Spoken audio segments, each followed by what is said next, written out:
Oke, tes 1 2. Assalamualaikum warahmatullahi wabarakatuh. Kita kembali di perkuliahan saya pariwisata ala 1. Mohon maaf ya jika sebelumnya kita secara Zoom, sekarang kita melalui platform yang lain yaitu YouTube. Qadarullah wa masyafa'ala, saya ada agenda keluar kota, di mana kota ini terkenal dengan julukan kota hujan. Oke, insya Allah kita coba mengoptimalkan platform YouTube saya untuk kegiatan pembelajaran dan mudah-mudahan bisa bermanfaat. Dan ini adalah sesi perkuliahan terakhir sebelum kita akan mulai UTS insya Allah di minggu depan ya, kalau tidak ada halangan, melalui platform Edmodo. Oke, kita mulai. Ini pertemuan ke-7. Sebelumnya pertemuan ke-6 kita membahas tentang apa saja yang ada dalam Al-Quran dan Sunnah mengenai wisatawan yang berkunjung ke suatu tempat, apa-apa saja yang dibolehkan dan tidak dibolehkan, bagaimana tata cara sholat dan sebagainya. Sekarang kita di pertemuan 7 akan membahas atau mengkaji kebijakan-kebijakan mengenai pariwisata halal. Ini ada beberapa lembaga, ada DSN MUI, ada BPJPH. Ini mungkin yang baru ya, mungkin Akang Teteh baru mendengar nih. Cuman yang nomor 3 ini mungkin sudah familiar ya, Kemenparekraf sebagai kementerian yang menaungi pariwisata. Yang keempat adalah kebijakan-kebijakan dari daerah itu sendiri mengenai halal tourism atau sekarang Muslim friendly tourism. DSN MUI ini ada kebijakannya yang menaungi atau legalitasnya. Fatwanya dari DSN MUI nomor 108 DSN MUI _10/2016 tentang pedoman penyelenggaraan pariwisata berdasarkan prinsip syariah. Ini ada sekilas ya tentang bagaimana pendiriannya, bagaimana asal mulanya atau semacam roadmapnya seperti apa awal mulanya atau milestone ya. Loka karya ulama tentang ada ini reksadana syariah diselenggarakan MUI Pusat tanggal 29 sampai 30 1997 di Jakarta, merekomendasikan perlunya sebuah lembaga atau institusi ya yang menangani masalah-masalah yang berhubungan dengan aktivitas lembaga keuangan syariah LKS. Selanjutnya MUI juga mengadakan rapat pembentukan Dewan Syariah Nasional yaitu DSN di 14 Oktober 1997.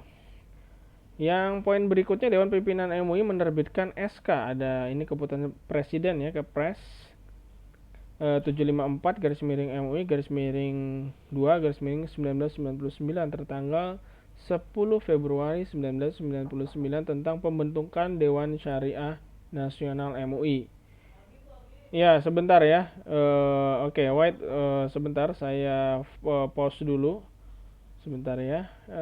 Kita akan pause dulu. Oke, kita kembali. Mohon maaf tadi ada sedikit iklan ya. Mungkin nanti kalau YouTube-nya sudah banyak, itu adalah sesi iklan saya. Oke, ini selanjutnya tadi di mana ya? Di poin keempat ya. Pimpinan MUI mengadakan acara ta'aruf 15 Februari 1999 di Hotel Indonesia ya. Yang terakhir ke poin kelima, MUI untuk pertama kalinya mengadakan rapat pleno pertama tanggal 1 April tahun 2000 di Jakarta dengan mengesahkan pedoman dasar dan pedoman rumah tangga ADART. Oke, ini tugas-tugasnya ya. Saya nggak baca semua nih. Ini nanti bisa dibaca oleh Akang Teteh. Yang menjadi poin penting yaitu menetapkan fatwa atas sistem kegiatan produk dan jasa LKS, LBS, dan LPS lainnya. Ini yang poin utamanya. Mungkin kalau yang sekarang ya menerbitkan sertifikat kesesuaian syariah bagi LBS, ini lembaga ya, lembaga yang ada di naungan MUI, ya, lembaga-lembaganya di sini bisa swasta, bisa institusi yang memerlukan. Ini juga penting ya. Jadi garis miring yang saya underline, yang saya bold adalah fatwa ya, menetapkan fatwa, dan menetapkan sertifikat kesesuaian syariah nih. Ini yang lainnya nanti bisa dibaca ya. Oke, kita akan lanjut ya. Ini sertifikasi DSN UMI perihal wisata ya. Ada di tanggal 2021. Ini yang poin ketiga ya, yang ini. Ini salah satu hotel pertama yang murni syariah, yaitu PT Sofyan Hotel. Udah mau kedaluarsa nih tulisannya. Saya ini akses di tahun 2021. Nanti mungkin yang terbaru akan bisa dicek ke Makan TT, nanti kita bisa diskusi.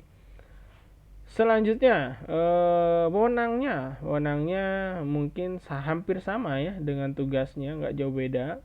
Bisa mensetujui, bisa juga membekukan atau merekomendasikan pihak yang berwenang ya, tindakan sertifikasi dan sebagainya, atau bisa perlu memberikan peringatan. Misalkan sekarang ada kode-kode halal, yang logo-logo halal yang di luar pakemnya dari MUI ya, itu bisa juga diperkarakan sebenarnya karena tidak sesuai dengan yang berlaku. Dan poin terakhir yang juga penting, menjalin kemitraan dan kerjasama dengan berbagai stakeholder pihak, baik dalam luar negeri atau dalam negeri, untuk menumbuh kembangkan usaha bidang keuangan, bisnis, dan ekonomi syariah. Oke, yang lainnya bisa dibaca ya, saya tidak baca satu-satu. Ini poinnya ada 6 poin, bisa dibaca. Saya nggak akan percepat ini slide-nya, bisa dibaca ya. Nanti kalau ada yang tidak mengerti, kita akan coba diskusi interaktif melalui platform Edmodo atau Telegram ya. Selanjutnya tentang BPJPH, ini baru. Ini saya akses April 2021, yaitu sebuah badan terbentuk di bawah naungan Kementerian Agama. Kalau tidak salah ya, saya dulu masuk di suatu grup WA ya, masyarakat halal, kalau nggak salah saya lupa, masyarakat ekonomi halal ya. Ini salah satunya ada punggawanya ya, ini Profesor Sukoso kalau nggak salah ya, dari Airlangga University di Surabaya. Dia adalah ketuanya BPJPH. Insya Allah masih jadi ketua kalau nggak salah sampai sekarang ya. Nah, ini adalah amanatnya dari UU nomor 33 2014 tentang jaminan produk halal. Jadi ada diamanahi oleh legalitas ya, oleh negara menjamin kehalalan.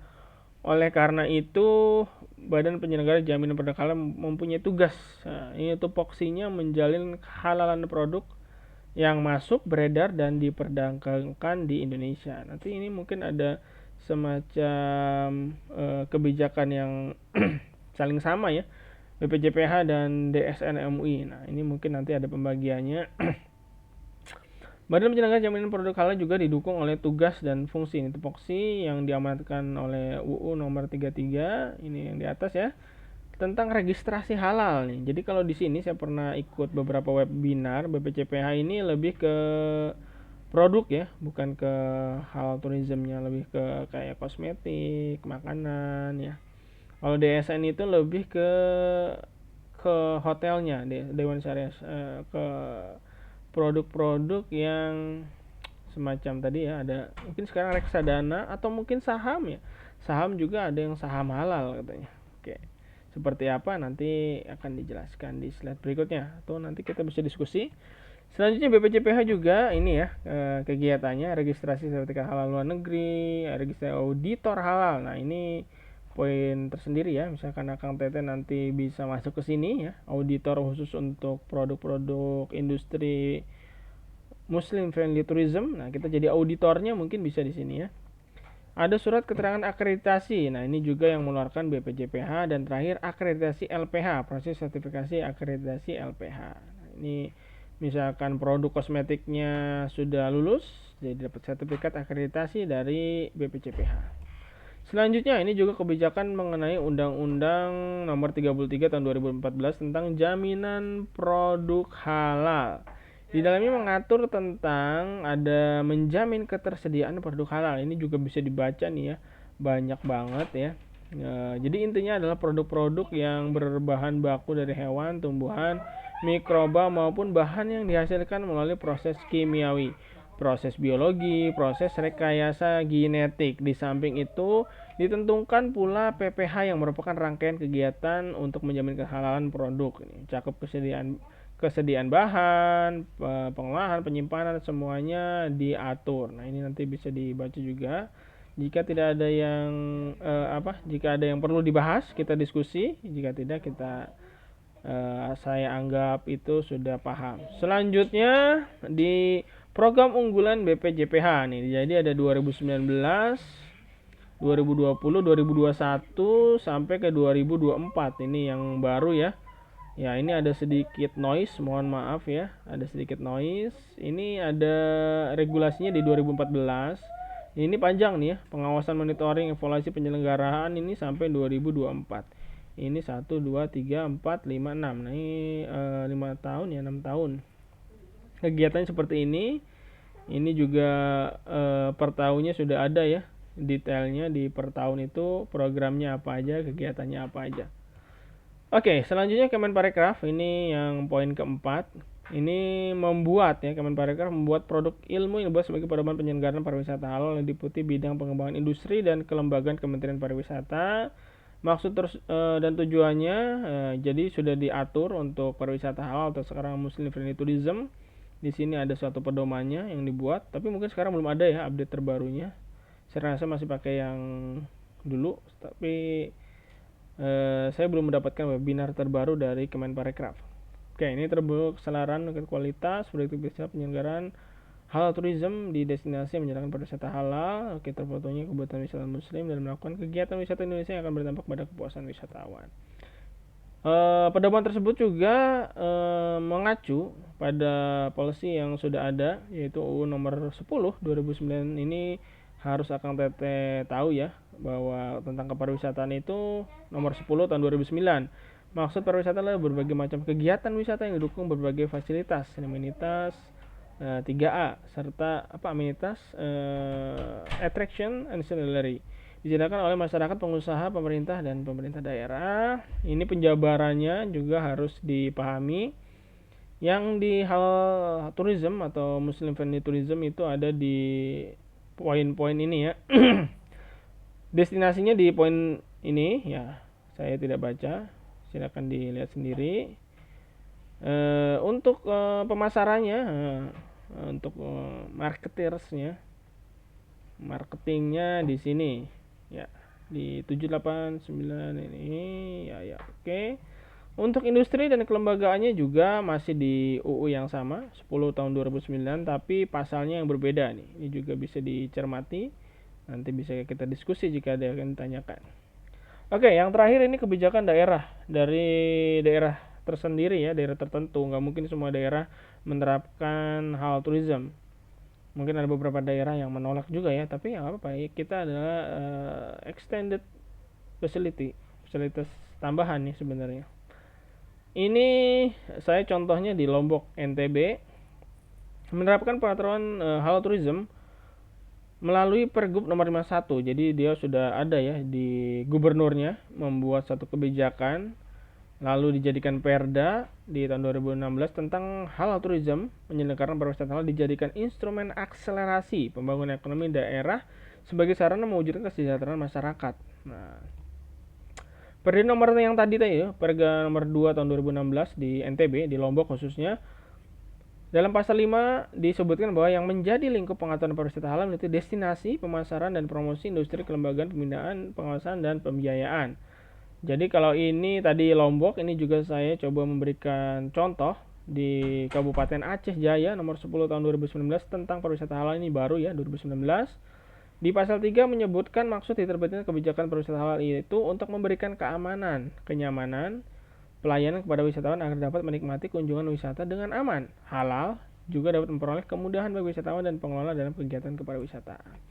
Ya, ini sumber referensinya yang saya ambil, semuanya nggak ada dari itu ya, semuanya dari internet. Oke, terima kasih.